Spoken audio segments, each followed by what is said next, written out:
Welcome to Pick Up and Deliver, the podcast where I pick up my audio recorder as I head out for a walk and deliver an episode to you while I stroll around. I'm Brendan Riley.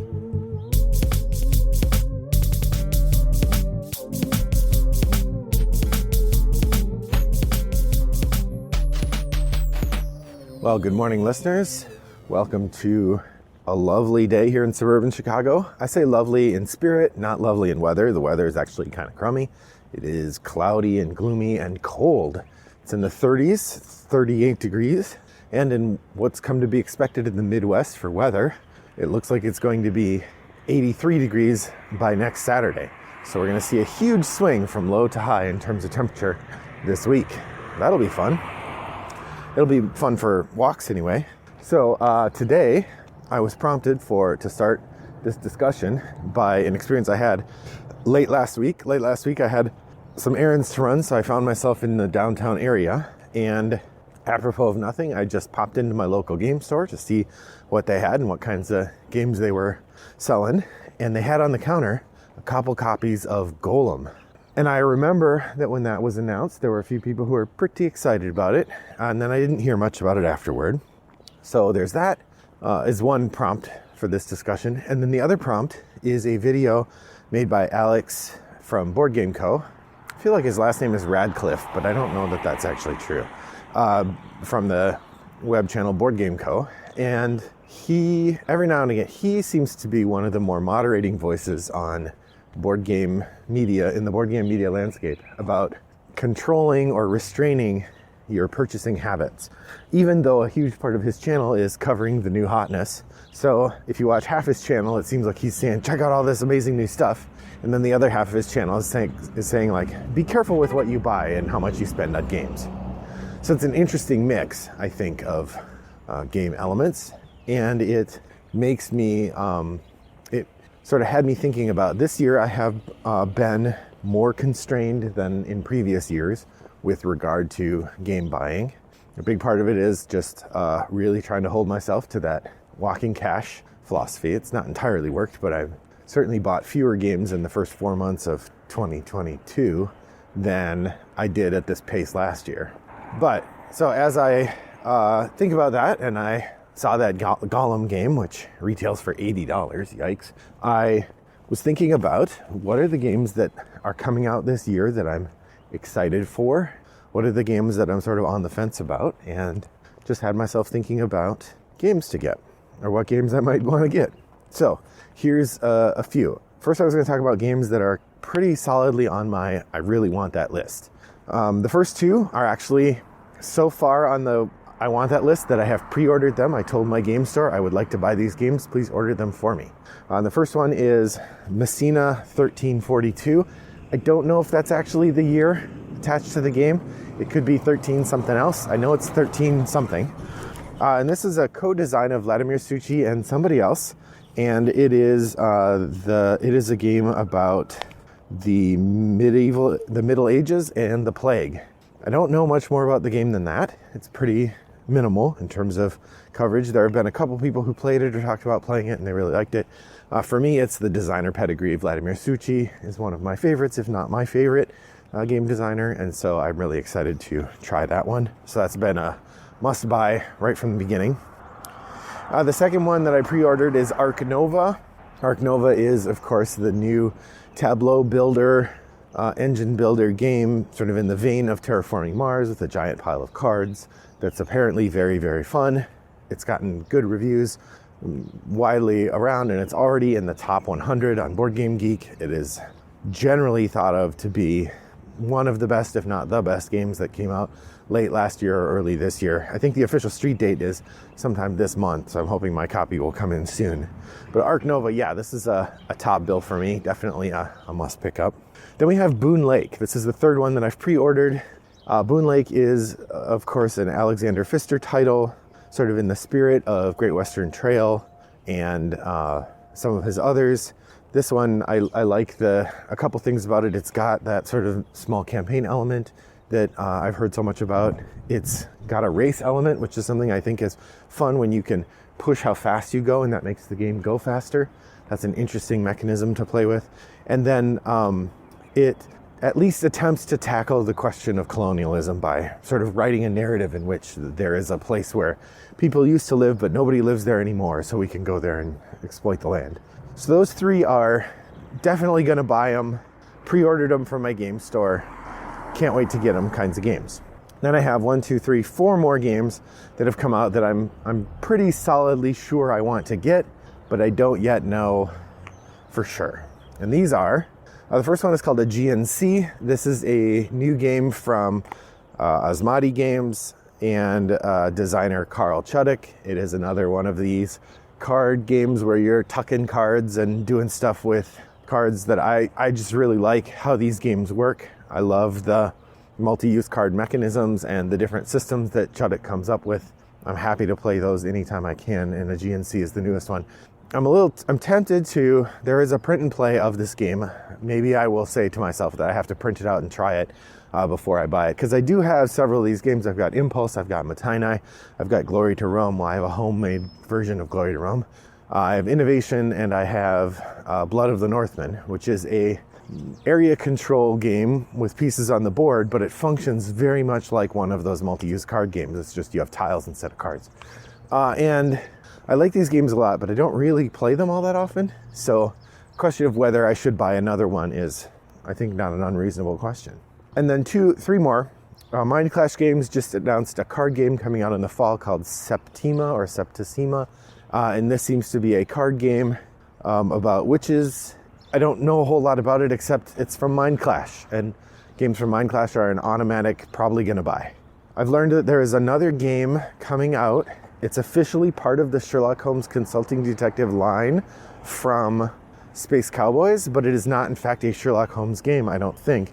It is instead in the vein of Mythos Tales, set in a sort of Lovecraftian magic-driven world. And I think that sounds really neat. I can't remember what it's called right now, but if you look on the Sherlock Holmes Consulting Detective thread, there's a discussion about it. Or you could head over to rattleboxgames.com and look at the show notes for this episode, where I will have a link to the game that I'm talking about right here. And then finally, this is one that just popped onto the radar a couple weeks ago. And right now I have it on my probably going to buy list, but it might move down to the evaluate it list. And that is Castles of Burgundy. Now, Castles of Burgundy is a game I really enjoy. I've played it a whole bunch on Boîte à Jeux, and I've resisted buying it for a couple reasons. One, I'm not sure how my wife would like it. I think she would, but you never know. And 2, I think it's ugly. Well, that second one is a fast disappearing reason.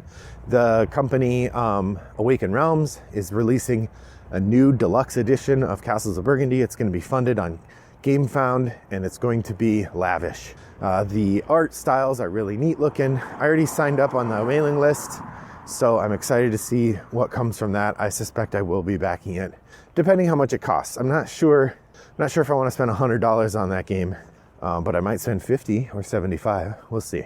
It's also hard because the current editions are fine and they're cheaper. This one, the big thing is this one's going to come with a little bit of a campaign thing and all of the expansions. So that part is also worth diving into, I think. That's Castles of Burgundy.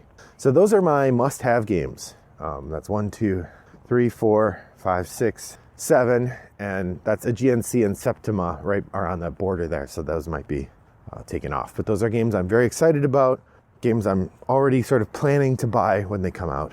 That's the collection there. And now I have another half a dozen that are games that are on my thinking about list. These are games I'm very interested in. I know they're on their way, and I've got my eye on them, but for whatever reason I haven't dove in.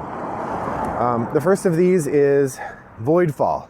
Voidfall is the only Mind Clash game that's come out or that's been on offer so far that I didn't go in for. I passed up on it when it was on Kickstarter because I didn't have the funds at the time. It's pretty expensive.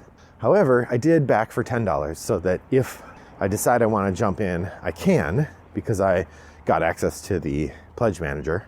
And right now they haven't announced when that pledge manager is closing, so I don't know when that will be. That could be quite a while from now.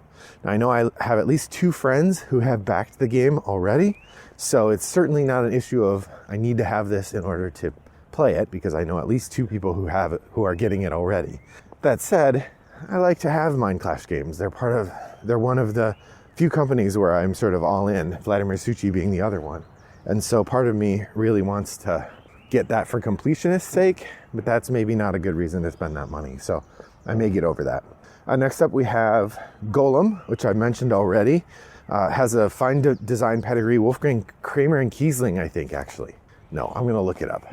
The theme is really interesting. That you're acolytes of the Jewish rabbi who is in charge of the golem, or who created the golem in Prague, and your golem is out of control and you're trying to get it into control. It's a fun theme, and I think it's a well-reviewed game. It's currently sitting at a 6.235 on Board Game Geek for the geek rating, and a 7.6 on the regular rating. The designer are Brasini Gigli and Simone Luciani. So it's the Tricarion, or it's the Zulkan the Mayan calendar, and Teotihuacan team, which actually reduces my excitement for it a little bit. I like their games, but generally they haven't been like rockstar top of the charts favorites for me. So that's why it's on that's probably going to be a play before I buy kind of game. Next up we have Queen's Garden, the Azul Queen's Garden, the newest Azul game. I'm really mixed on this. I've seen a number of reviews of it, and it looks pretty fiddly. Here's my reasoning for it. One, it looks pretty fiddly. It's very pretty, but it looks fiddly. Two, it's more complex than Summer Pavilion, and already Summer Pavilion seems to be hitting the limit for a lot of people about how complicated it is. Three, now they have patterns and colors that you have to pay attention to on the tiles, and you often are trying to decide between patterns and colors. It sounds an awful lot like Calico, and I love Calico, but I don't know that I need two Calico games. So I'm really conflicted about how to deal with that particular question. Do I need another Calico game? So I've watched a couple reviews, and I have to say they're middling. Some people say it's too complicated. Some people say it's the best one of the bunch. They say it's great for gamers, but I have plenty of gamer games. So, and I don't know that I need another Azul in my life. And if I do, I don't need it. So this is definitely a try before I buy kind of game. All right, so three more games that I'm thinking about that I think would be fun to have, but they're kind of on my maybe list. One of these is Micro Macro Crime City, or Micro Macro something. So Crime City is the subtitle of the first Micro Macro game, which I enjoyed quite a bit, but has limited utility. I think the second Micro Macro game is probably the same. Should be fun, but limited utility. And I just don't know, is this a good fit for us or for me? I don't know. On the other hand, it's only $20. So trying it, enjoying it, sending it along, it's a minimal issue. It's like going to the movies with my wife. It costs more than $20. So that seems like a no-brainer if I decide I want it, but it's a maybe. And then the last two games are games that I'm interested in, that I've heard good things about, and the part of me that feels like the board game community can do better with its theming really wants to engage with these two games.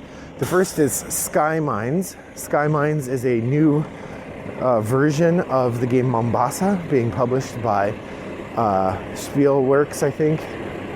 Pegasus Spiel. Being published by Pegasus Spiel. From designer Alexander Pfister, who made a really tone-deaf game about colonialism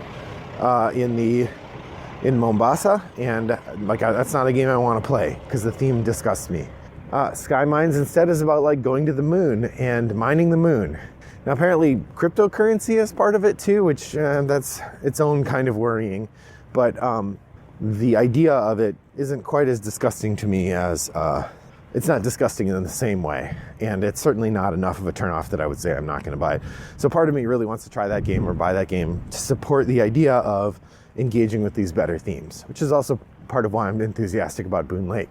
The other game, and actually this one I'm more interested in, is Puerto Rico. Now Puerto Rico famously has this really insensitive theme and really insensitive way that it's been created, and they're coming out with a second edition of Puerto Rico that is being still created by the original creator, but in conversation with Jason from Shelf Stories, who is helping them to think about re-theming the game to be more sensitive and appropriate regarding the people of Puerto Rico.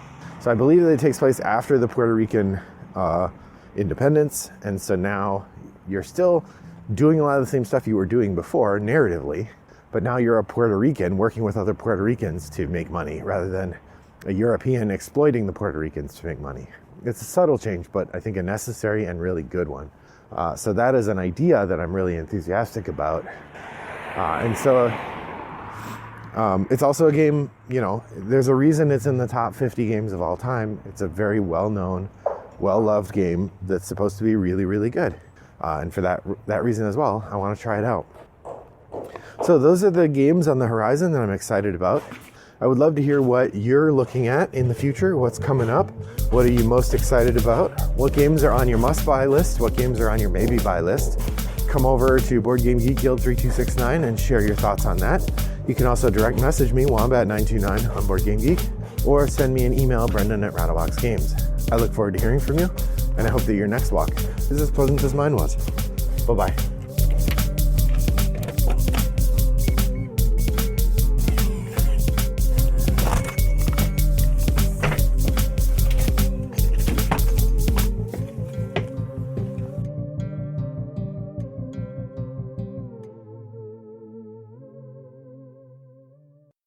And they had on the counter a couple copies of Golem, which is the new, I think it's Alexander Pfister title. No, it's from, I don't know who it's from actually now that I think about it. No, I'm not going to look it up.